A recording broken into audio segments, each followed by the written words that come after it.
This is running absolutely parallel to Darwin's theory of evolution. This is 15,000 years ago. Evolutionary memory is deciding that you only take human form. So he looked at his evolutionary memory and he says, first we were fish. He even mentions this. Unless there is some significant change in the solar system, you cannot evolve physically.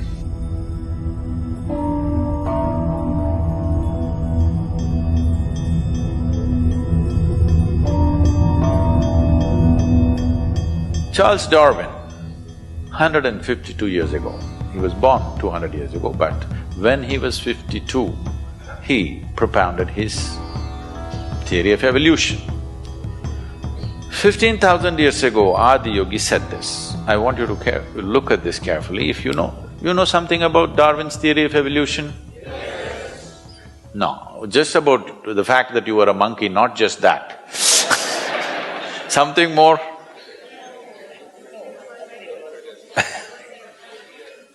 That one knowledge is good, but Adiyogi said the first form of life on this planet was in water. Well, you have heard about this in so many different ways. People told you there are 9 avatars. Yes? Can you tell me what are the 9 avatars? Matsya avatar? No, don't jump.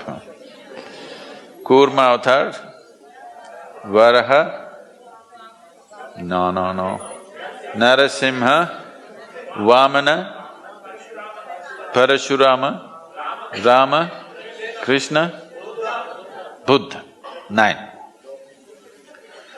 Now, you must understand this. Right now people have started looking at these names as people. Look at them as qualities. First form of life was fish. Darwin also agrees. It was in the water. Second development on the planet is amphibious life, Kurma Avtara. Half in the water, started picnicking on the land. Then many other creatures in between, but the next significant life is mammalian life. Among the mammals, the first one is the boar. Even today, you will see… You have wild boar in Rajasthan? Oh. Wild boar or a pig is the most physical animal of all the animals you will find. In the sense, it is so strongly rooted in its body that even, if people go to hunt a wild boar or something, you can't kill it easily. Where we are next to the rainforest. There are tribal villages, these boys who go to school, I'm talking about 10, 12-year-old boys, when they're coming back, if they see a deer, they will take sticks, they'll just pick up sticks somewhere, attack the deer and kill it. I'm saying school boys with a stick. That's how other mammals are made. You also, one knock on your head, you'll fall dead. But this is not the way a wild boar is. It doesn't die easily because it's so rooted in its physicality. Even today, if you see somebody overly physical, you say he is like a pig. No? Because pig represents excessive physicality. So the first mammal he is describing is a boar or a pig. What is next?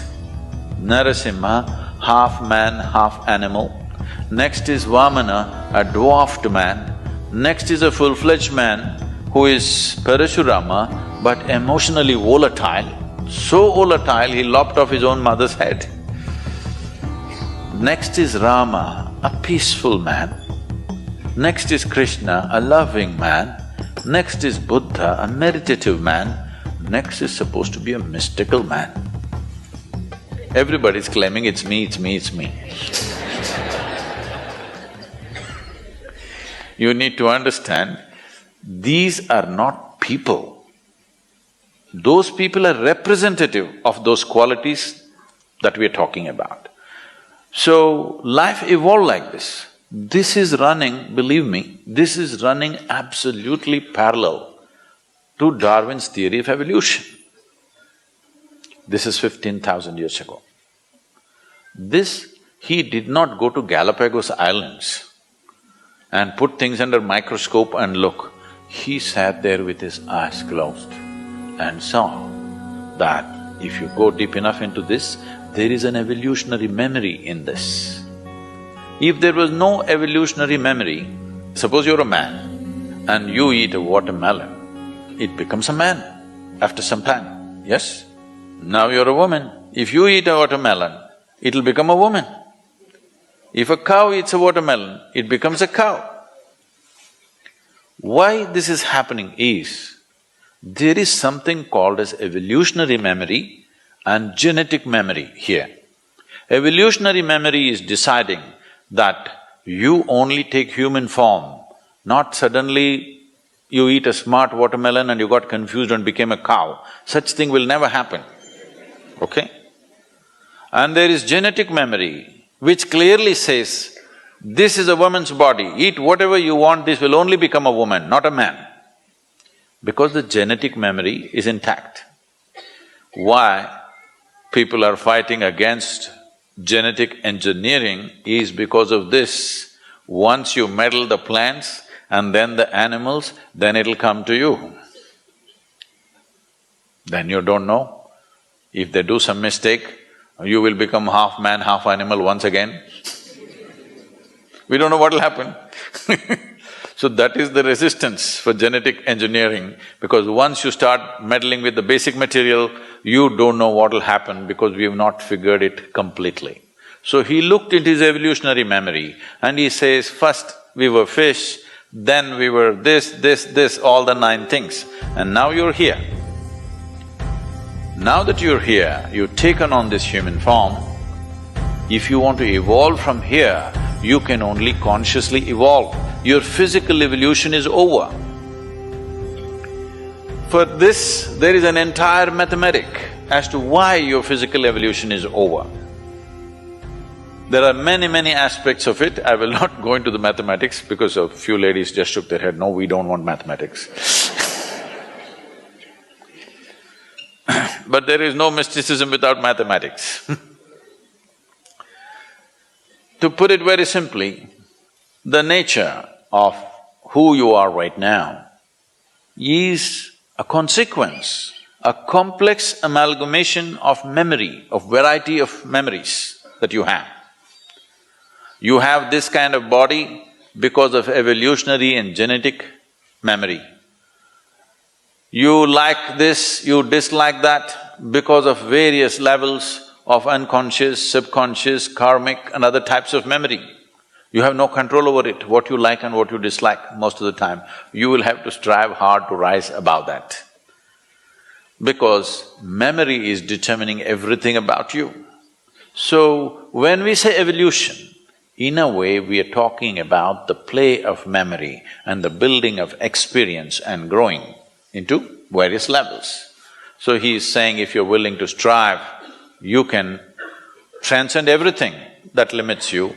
Only thing is, your physical body is not designed to change anymore, because with this solar system, he even mentions this, unless there is some significant change in the solar system, you cannot evolve physically.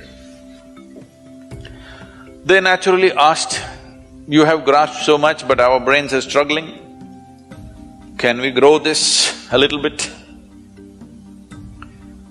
He said no, in a different way, but today modern neuroscientists are saying this. Your brain consumes 20% of the energy generated in this body. Though it is only this much, I'm sorry, am I showing too small? Okay. Though it is only this much and it is lightweight because mostly it's air. In spite of that, it consumes 20% of the energy generated in your body. The rest of the body, so much, consumes remaining 80%. So if you want to increase your intelligence, whatever, if you increase the size of the brain, the amount of power needed for that, body cannot provide. So you cannot increase the size of your brain. Another way of making this happen is, you can pack more neurons into the same size. Then you may have sparkling intelligence, but there will be enormous cross-connections and confusion all the time, and you will become super restless. Some of you may have children like this at home. They're super restless, they're intelligent, but they're all over the place because too many neurons are packed in their brain. Now immediately you take them to a doctor, they will give them one of the three alphabets, ADD, ADY, XYZ, something something, MNOP. No, you should not start medication. What you need to do is, if you have a child like that, you must take time, make them walk in the nature, take them for a 3-day trek in the desert, go and swim somewhere, expose them to nature and lots of physical activity. The body will manage itself, it will eliminate the extra neurons that are there and come to its own balance. If you medicate, you must understand any medicine that you take has no intelligence to go to a specific place, it goes everywhere. They can't just dull some part of the brain, they'll dull the whole brain and the whole body. You'll destroy a child's life very early simply because somebody is eager to give pharmaceuticals. Anyway, so he offered this dimension that if you're willing to strive, you can transcend all limitations. Whatever the limits nature has set for us, every one of those things can be crossed if only you're willing to strive. This is what Adiyogi conveyed to them and then started giving out methods how to transcend their present limitations. People just believe this is how we are, even now, right? This is how we are. No, no, no, this is not how you are. Unfortunately, this is how you made yourself to be. But you can also make yourself to be more and more and more in many different ways.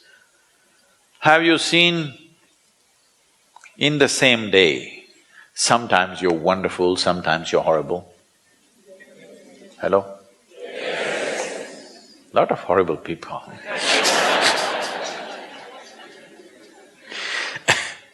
So I'm saying, you always think it happened to you. No, no. You can make yourself wonderful, you can make yourself horrible, isn't it? So you can be in limitations, you can be beyond limitations. So for the first time he brought this to humanity, and then he spoke about how every creature on this planet has evolved beyond its own limitations with striving over a period of time. Or in other words, he propounded the theory of evolution 15,000 years ago.